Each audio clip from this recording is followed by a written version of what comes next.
ลูกบ่ได้เอาเกือบมันน่ะ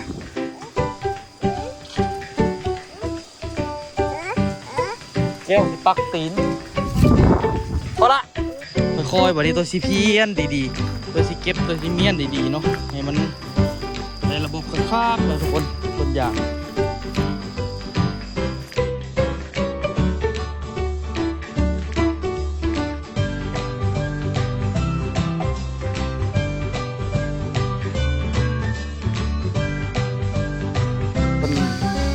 รอดต้นบนรอดเลยบางต้นนี้จนสิบุ้มมีฮอดใบคือเป็นยังเสียวๆอยู่ว่ามันสีรอดบ่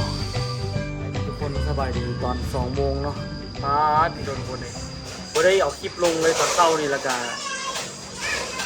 บ่ได้ไปใส่เลยบ่ได้อย่างอีกเนาะเพราะว่าตัวเป็นไข้ทุกคนเป็นวัดเนาะก็น่าจะเป็นตอนช่วงที่แบบว่าไปย้อนกดตากฝนกับต้นตาลแล้วแรงมาปลูกอย่างให้มันแดดร้อนทุกคนเลยเป็นวัดเนาะเป็นยัง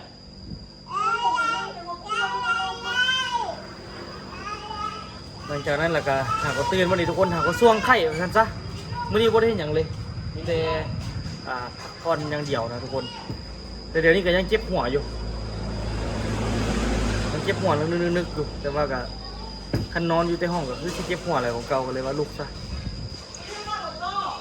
เป็นครั้งแรกที่แบบว่านอนเต็มที่ขนาดแล้วก็นอนหลับอีกเด้แต่ละเทื่อพยายามนอนแล้วนอนบ่หลับเนาะมื้อนี้นอนหลับอีกออโต้ก็ตื่น3 เทื่อเปิดแอร์ให้แล้วก็รับอีกรับอีกมื้อนี้เบิ่งทุกคนตอนนี้พายุเข้าเนาะแต่ว่าสิไปเบิ่งพอต้นตาลติดตายางอยู่เพราะว่าตัวกระท่าเอาตายางน้ำเพิ่นประมาณ80ตาเนาะเพิ่นว่าสิเอาให้ละล่าตัวสิไปช่วยเพิ่นติดแล้วก็สิไปเฮียนติดนำแต่ว่าเบิ่งสภาพนี่ก็สิได้ไปอยู่บ่ตื่นมาแล้วเป็นอันนี้เบิ่งเมฆตัวนี้เริ่มมาปิดบังละเจ็บหัวอยู่ทุกคนเลยเจ็บหัวดิก็เวียกกับบริเฮ็ดเลยเวียกหลายแท้หลายวะจักเสียจังไหนให้มันเบิดเนาะเวียกก็ได้เมื่อตะเกียเดี๋ยวไปเอาขาตั้งกล้องกับมีดก่อนเนาะอยู่ลุมผุนเมื่อวานนี้ตัวว่าสิไปอนามัยช่วงตอนแรงทุกคนพอแรงมาละไข้ขึ้นเลยประมาณ4 โมงครึ่งไข้ขึ้นเมื่อยทุกคนเลยแล้วก็หากสิลุกวันนี้เนาะเอาเสียตอนนี้เปียกกินโอ้ตายบริษัทจักรยานใช่ปะไปใส่จะไปเอาวงลูกอ้างนั่นโอ้ย1,000ไปขอพาไปเอาไปขี่จักรไปทำกันออกมานอกละความรู้สึกได้นอนนี่รู้สึกว่าช่วงคิดเห็นช่วงอันนั้นเลยโอ้ยอย่าไปว่าไปสร้างดีกว่านี่คิดเห็นช่วงช่วงสมัยเฮียนเลยเอามันวางลงรถมันคอยอุ้มซะโอ้แม่ขี่จะแก้วก็ยังพวกเขาที่มาเก็บผักบงไปเสร็จนะเขาเปียกงามมึงไหมพอฝนมันลงแล้วผักบงงามแท้งามปะที่จริงเขาไม่ได้ตั้งใจปลูกเลยนะอูเนาะเขามาฮะโอ้ยปลูกเขาเอามาจิ้มปักไว้ให้เต้ากินซื้อหมอก็เอามาปักที่แห้นี่นะปักกับปักในเดียวแล้วมันออกมาไกลหลายมันคือออกลายใช่ปะเอามันลามโอ้คิดหาวิธีใหม่ออกเขาเฮ็ดแต่นี่ถิ่มปะไว้บอกเอาอันนี้บ่ลงมันฮ้อนบ่เอาน้ำใส่เนาะเอาฝุ่นใส่เนาะไปเนาะอันนี้บ่ได้ใส่ฝุ่นใส่อย่างเลยลูกบ่ได้เอาเกือบมันน่ะ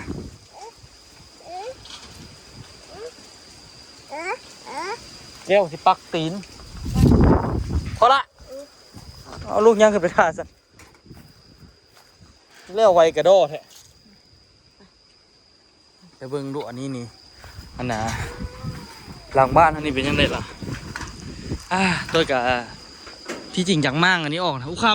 ำขออยากมั่งอันนี้ออกนะมันสีล่มทับเขาเนาะ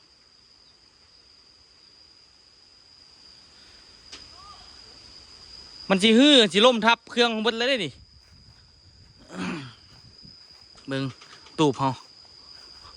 ถือว่าคงทนอยู่ดิคักกิดเนาะมื้อนี้บ่ได้ลงเฮ็ดเวียกเลยทุกคนนี่เป็นไข้เป็นวัดเนาะเจ็บคอนี่เห็นเจ็บคอแถวนี้เจ็บแล้วก็บ่ได้เฮ็ดหยังเลยตัวหาก็ตื่นมานี่เนาะมาตั้งมือวานนี่ดิใส่หมวกก่อนมือวานนี่ย้อนบ่ใส่หมวกนี่แหละมันนะ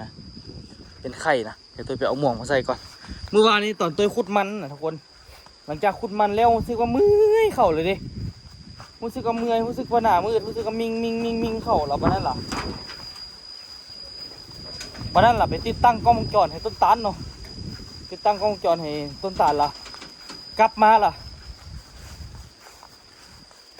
เจ็บหัวเข่าเมื่อวานนี้เอามาตกแรงมากินยาเข้านอนก็หมวกไปป้ายใส่ของมูเลยหัวหมวกไปทีไม่ใส่โอ้แต่ว่าเมื่อวานนี่ทีมอุปกรณ์ไปโยวาสิมาเฮ็ดเวียกเนาะ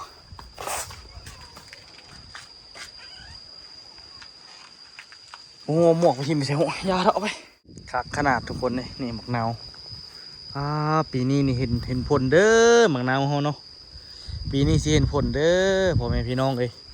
ว่าแต่มันบ่ออกเนาะว่าเอาให้มันหลายเนาะวันนี้มันสิออกแล้ววันนี้งามเลยแหละเนาะใจแท้อยากตื่นมาเฮ็ดเวียกแต่เช้าๆเนาะทุกคนเวียกเขาหลายโพดหลายแท้หลายวะโคตรคุมไว้กับบ่ได้เฮ็ดอย่างเท่าหลักสองนี่เพราะว่ามันบ่ทันมีเบี้ยเนาะนี่ดอกออกมากผมสิจับปอเนาะมากก็ออกเลยแต่ผมมันสิจับปอแต่ว่าแดดแฮมมือนี้นี่แต่ว่าโชคดีที่เราได้ปลูกยางในแล้วเนาะตัวก็ได้ตัดได้อนามัยได้เลยแถวเบิ้งแถวหัวนี่คือแปลนไปเลยยังเหลือฟากนั้นยังไม่ได้เห็นอย่างมันเถื่อนเนาะนี่ถึกแดดเบิ้งใบมันไหม้หมดอันนี้แหละมันถึกแดดเนาะซาถูกมันนี่ฝนตกเห็นไหมปกติมันอยู่ห่มเลยทุกคนปกติเขาที่มันอยู่ห่มเราเอาผ่าแซเลนปกขนาดทุกคนเนาะแต่ตัวนี้มันถึกแดดใบจนว่ากำเข้าโอ้โหมันสิรอดบ่แต่ว่าต้นอันนี้มันยุกล้องอ่ะนะต้นมังอันนี้มันเลยแบบเอาใครเห็นบ่วันนี้มันถึกแดดใบมันด่างไปเลยแดดมันก็ตั้งแหมพิลึกแดดเนาะนี่ลงดินละเรียบร้อยแต่ว่าก็ขึ้นน้ำบางต้นแหละบางต้นยังเห็นสิเป็นอย่างนี้คือต้นนี้บ่เห็นสิเป็นอย่างงามเลยทุกคนเนาะเพราะว่านะเขาออกจากเบ้าเดี๋ยวมันมีหากอยู่ละเนาะโบตรงยานมันสีเศร้าสีมองนี่แต่ว่าก็มีส่วนเลยเพื่อว่าถึกแดดเนาะเบิ้งใบด่างเมดแต่มันก็อาจจะเสียดสีตอนเขาเอาขึ้นรถเนี่ยเนาะเดี๋ยวตัวยังทีมอุปกรณ์ไว้อยู่เพื่อสิมาเฮ็ดเวียกต่อฟาดบริเวณอย่างจ้อยเนาะไล่ไปกระด่างมันเลยสาธุโอ้นั่นไวๆได้เนาะเบิ้งแถวนี้มันกะใครละเอาไข่นะทุกคนเรามีแห้งที่แบบว่าเรามีส่วนยางละ2-3 ปีจังว่ากันไม่นะทุกคนค่อยๆวันนี้ตัวซีเพียนดีๆตัวซีเก็บตัวซีเมียนดีๆเนาะให้มันในระบบคักๆแล้วทุกคนต้นยางอันนั้นตัวตั้งใจว่าซีมาอนามัยภาคนี้เนาะบ่ได้บ่ได้นะครับเมืองไปด่างไว้ตอนนี้เบิดถึกแดดตัวตั้งใจมื้อนี้เลยคันว่าบ่เป็นไข้เป็นวัดนี่แถวนี้คือ18ละตัวสีฟันพวกกันนะไทยตัวนี้ลงเนาะลงทั้งข้างนี่แหละตัวสีฟันลงแล้วก็ต้นใหญ่ๆนี่ตัวกับสีฟันเนาะฟันให้มันล้มไปทางนี้เนาะแต่ฟ้าลมนี่อย่าไปกวนมันฟ้าลมพวกนี้นี่คันเอาโบเมียนนี่ต้นอย่างแถวนี้นี่สิโบใหญ่นะทุกคนต้นยูแจนี่เห็นเนาะมันสิโบใหญ่มันถึงโฮมอะไรเกินไปเนาะแต่ว่าก็เมียนไปส่วนหนึ่งละเนาะ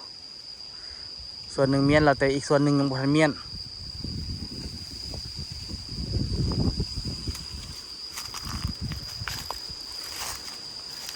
ดอกก็ออกดีครับยังเหลืออีกประมาณ80 ต้นเนาะที่เรายังไม่ได้ปลูกเนาะจะถ้าตาเขียวเพราะต้นตาลมาเนาะอันนี้เป็นอะไรกล้วยมาแต่ฝั่งไทยดิกล้วยเตี้ยเนาะมาแต่ฝั่งไทยเป็นกล้วยน้ำว้าเตี้ยเนาะแล้วก็น้ำว้ายักษ์ให้กระเจ้าออกมาละตัวนี้อายุฝนต้องเข้าแน่นอนเนาะมื้อนี้บอกกันฮ้อนในฮ้อนว่าอยู่เขาฟึดเลยที่จริงแถวนี้มันห่มเนาะทุกคนเห็นบอกเขาอนามัยเรียบร้อยละ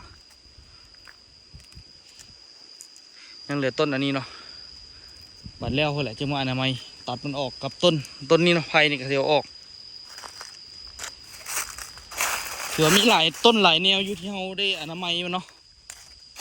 หลังบ้านแถวนี้ก็มีเฮือนยางแต่อันนี้เหี่ยวเบิ่งโอ้มันสิตายบ่เนาะมันบ่ได้กินน้ำเด้แต่ว่าก็ขอให้ฝนตกซ้ำมื้อนี้ท่านตกนี่ต้นยางตัวคือที่มีแห้งขึ้นมาเลยเพราะว่าหลายต้นมันเหี่ยวเบิดละเบิ่งนี่จนเหี่ยวไปแล้วนี่เบิดละมันเสียดสีเนาะเขาใส่รถมันเสียดสีแล้วมันก็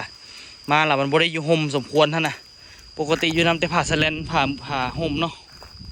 มาอันนี้มาพดเป็นอันนี้ฝนตกก็คือสิเอาใครไปเดี๋ยวขึ้นไปถึงเฮือนก็ละ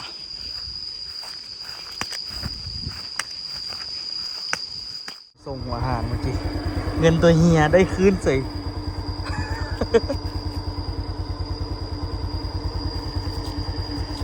ข่อยเฮ็ดเงินเฮียข่อยมาซอกเงินคืนเฮียอยู่วันนี้แหละ ข่อยมาส่งเข้าก่อนเลยโอ้ยมาลองเบิ้งก่อนเลยเพราะว่าถงส่งข่อยขาด เฮียอยู่นี่แหละ เพราะว่าโอ้ยต้องแม่นตอนข่อยลงเลยว่าถงส่งข่อยขาดข่อยลืมว่าถงส่งขาด ข่อยเก็บมาทอนจะได้ย่านจะเอาเงินสดจ่าย ได้คืนใส่ทุกคนเลย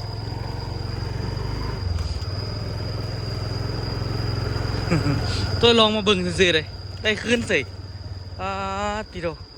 ถงส่งขาดอะทุกคนถงส่งตัวนี้มาส่งอันน่ะน้ำกรดกับเข่าวโสคูณกันเลยว่าอันน่ะมาเบิ่งเห็นเซ้ยเดี๋ยวสิไปซื้อเลขก่อน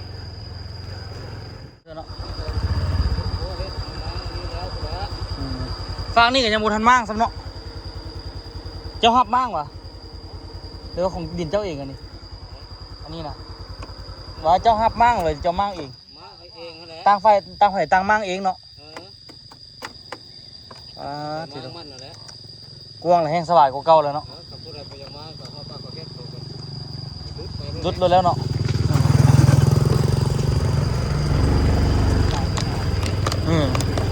เป็นสิขยายทาง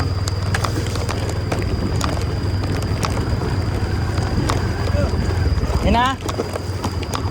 เอาไปเอามากลายเป็นว่าท่านผู้ใดได้ดินแถวนี้ถือว่าทำเลดีทุกคนเพราะว่ามีองค์จักรโรงงานมาตั้งอยู่ทั้งในบ้านนี่เนาะถือว่าทำเลทองแหละทุกคนต่อไปนี่เสื้อเลยถ้ามีไฟเมี่ยงเข้ามาบ้านซื้ออยู่ทางในนี่อีกดินของพ่อต้นตาลแห้งคักติดกับติดกับโรงงานเลย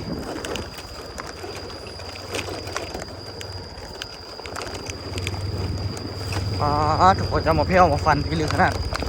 แต่ว่าดินเรากับกว้างสมควรเนาะว้ายเกือบล้มเอาน้ำกรดไปว่าต้นตาลแล้วก็ไปว่าต้นตาลน้ำ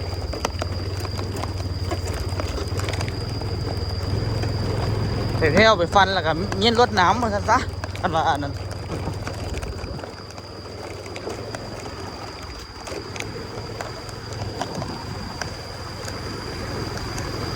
พอดีคัก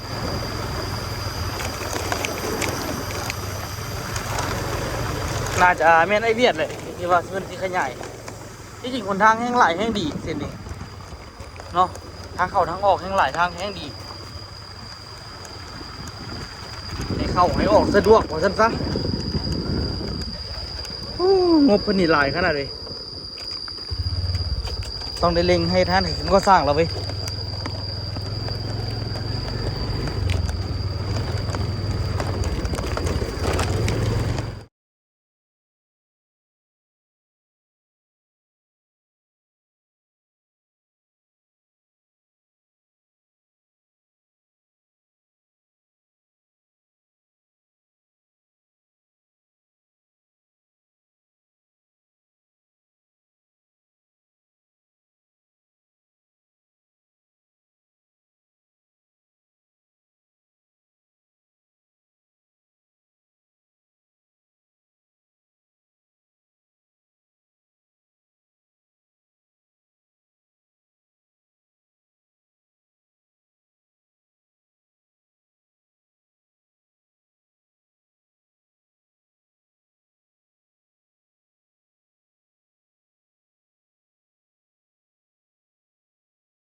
เบิ่งอันนี้เฮ็ดหน้าหนทางลงเพราะว่าไปทางนั้นมันยากเนาะมาทางนี้เฉพาะก็คือสบายอยู่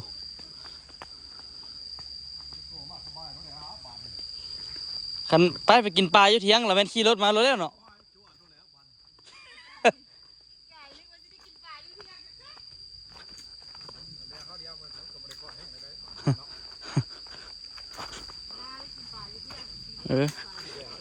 ลงมาฮอดนี่แหละสบายเนาะทางนี้ก็ยานแล้วบ่เนาะแปลงทางเนาะทุกคนแปลงทางนะให้ไม่จันและส่วนไม่จัน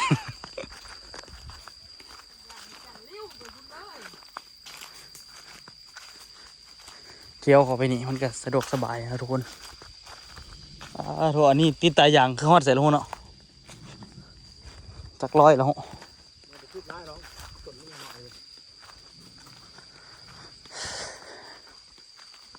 ส่วนอยู่พุ่นทุกคนเห็นไหมส่วนสปีอยู่ทางนั้นพุ่นนะส่วนฮะจ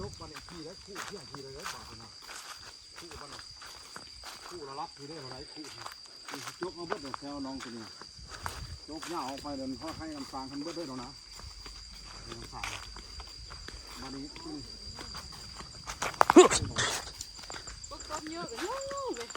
ไม่ยังคนน้อยกับน้อยนี่ไปนี่เอ้ยมาเนี่ยผ่านไปหันเลยว่าที่นี่เฮ็ดทุกเตือนมาเลย หันแล้วเกิดเอาลงนี่ เสียดไปแล้วนี่สิวะเสียดไปแล้วนี่ เฮ็ดแล้วนี่เลยขึ้นไปพุ่นแล้วไปข้ามมันจะน้อยเดียวเลยนา เข้านี่วะ มันสั้น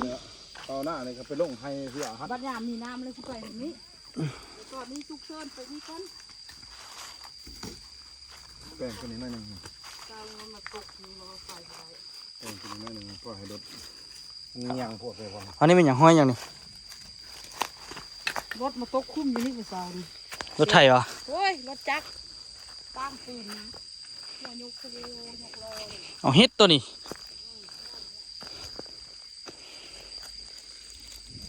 กามมันละเบิ่งน้องปีกไก่นี่ปลูกเลี้ยงไว้ละพัดราอันนั้นเบิดเนาะทุกคนเลี้ยงไว้เพราะว่าน้ำท่วมไปเบิดป่าแล้วเพิ่นว่าสิเฮ็ดแล้วนี่เนาะทุกคนเฮ็ดแล้วนี่ไปพูดเลยเนาะเสียถนนไปมันกะถือว่าเข้าไปนี่มันก็สะดวกอยู่เนาะทุกคนเห็นว่าเข้าไปนี่แหละเพื่อเสียถนนไม่ว่าซั่นซะยากกันถนนเนาะทุกคนคันถนนเขาถึงมันก็สิสะดวกเด้อันนี้บ่มีหนทางบ่มีหยังมันก็ยากเนาะนี่ก็สิได้เที่ยวไปน้ำเลยเนาะแม่จันก็สิได้เที่ยวนำโอ้ไปเบิ่งต้นยางมาหนึ่งดูว่าเป็นยังไงล่ะ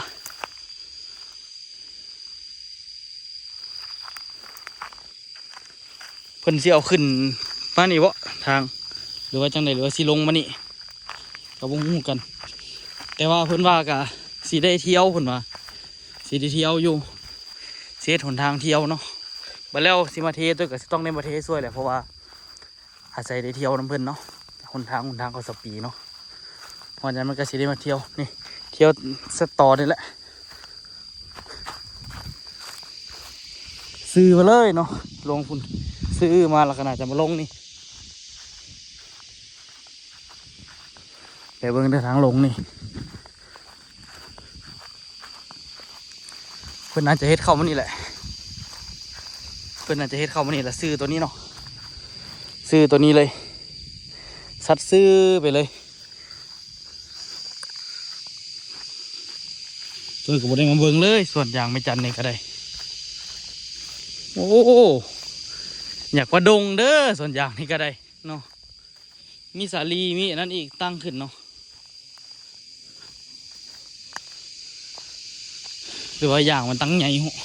กับพวกกันผมไม่จันนี่มันได้จุหาดินละเพราะว่าปลูกมากับโดนเติบแล้วดิเนาะก็ยังซ้ำๆเก่าละ แต่ว่ามันก็อยู่ได้แล้วเนาะโอ้มันปงเลยนี่เห็นบ่อันนี้ตัวเก่ามันปงยอดขึ้นมาพี่ไหมเขี่ยเอามาปลูกคือก่อนนี่เนาะแต่มีต้น รอดต้นบ่รอดแล้วเบิ่งนี่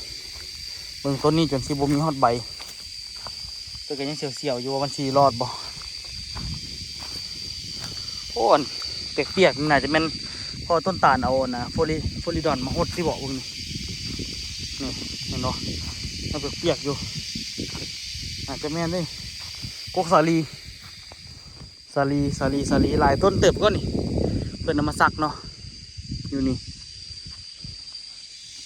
ตัวกับบริยางมาเบิ่งเลยว่าเป็นยังไงแต่ว่าก็ถือว่าละเอียดละเรียบร้อยละโอ้เบิ่งตาตัวนี้ใหญ่แท้ใหญ่ว่ะเพื่อจะกินอาหารได้สบายเนาะต่อมันใหญ่ดีส่วนหลายปวกมันที่มากินต่อตัวนี้แหละทุกคนถ้ามันกินต่อตัวนี้ก่อนหมูเนาะ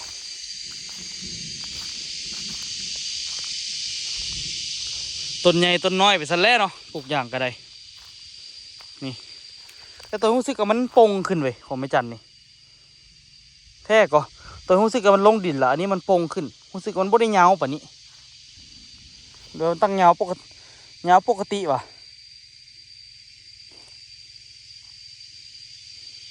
รู้สึกว่ามันปงขึ้นอยู่ก็เห็นบ่ใบอ่อนมันออกละมันได้กินอาหารเนาะเบิ่งไปแหละทุกคนของตัวนี้ก็ยังหากกำลังปลูกใบเป็นมัดๆอยู่เนาะนี่ใบมันมัดอันนี้แหละมันก็หน่อยก็น่าจะเหี่ยน่าจะล่นแบบนี้บ่ฮู้มันสิรอดบ่เนาะบ่รอดกับฟ้าวปลูกไหมเพราะว่ามันสิยุ่งเนาะบ่นี่ใบมันไหม้คือของตัวเลยน่าจะการเสียดสีตั้งแต่ใส่รถไถมาที่บ่มึงต้นขี้ไล่ก็ของต้นกับมีต้นดีเนี่ยต้นบดีเนี่ยเนาะผสมปนเปกันไป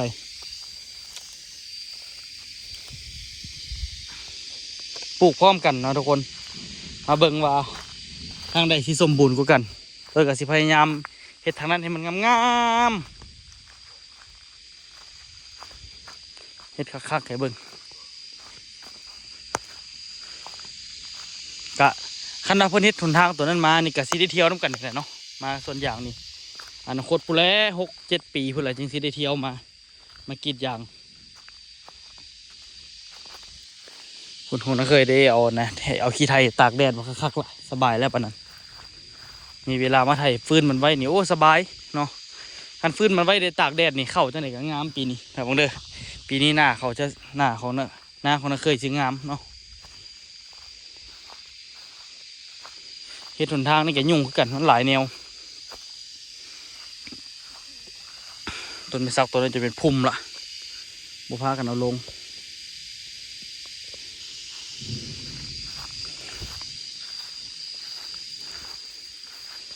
จากศิลัดจังไหนเข้าใจกันมันหลายทงหลายนาวันเนาะอันนี้ขนาดจะเป็นสปีจุดให้มันเป็นฝุ่นนี่แหละมันก็สิกลายเป็นฝุ่นเลยเนาะเขาเจ้าว่าน้ำสร้างโบราณทุกคนเพื่อให้เบิ่งเด้อเขาเจ้าเด้บนน้ำสร้างบนนั้นเด้แต่ว่ามันอยู่บนไหนน้ำสร้างคือบ่เคยเห็นที่จริงมันอยู่นี่ทุกคนน้ำสร้างโบราณสมัยโปรตุเกสไม่ตุสมัยโปรตุเกสพุ่นเนาะนี่ตัวนี้คือแห้งเนาะแห้งเมื่อละดินมันถล่มลงไปในดินมันเจือนลงในเนาะเลิกกี่เด้แต่ก่อนเนี่ยก็น่าจะได้ใส่น้ำอยู่นี่แหละแต่ปัจจุบันบ่ได้ใส่ละเพราะว่ามีทางไม้เข้ามาแล้วเนาะ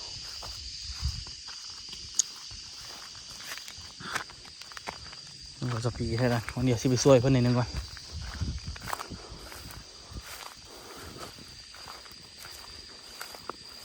ต้นยางนี่ก็จะไงล่ะเฮ้ยเวลามันก็สิหักปลายมันออกน้ำมันสูงเกิน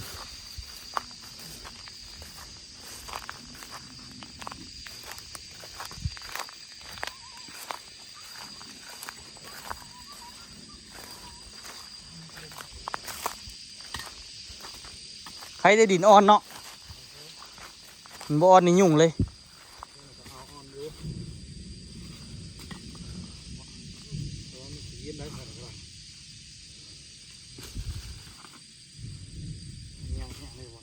เอานะทุกคนเนาะอันนี้นี่สัตว์จวดไปพุ่นยาวเนาะเป็นไว้เจอกันคลิปหน้าทุกคนฝนก็จะตกละฟ้ากับมืดละคืมเข้าคืมเก่าแต่มื้อนี้แดดฮ้อนพิลึกเนาะแดดปะกำแฮมมื้อนี้ ช่วง ทั้งแฮมทั้งเอา 10 โมงขนาดฮ้อนเนาะ ไปแล้วทุกคน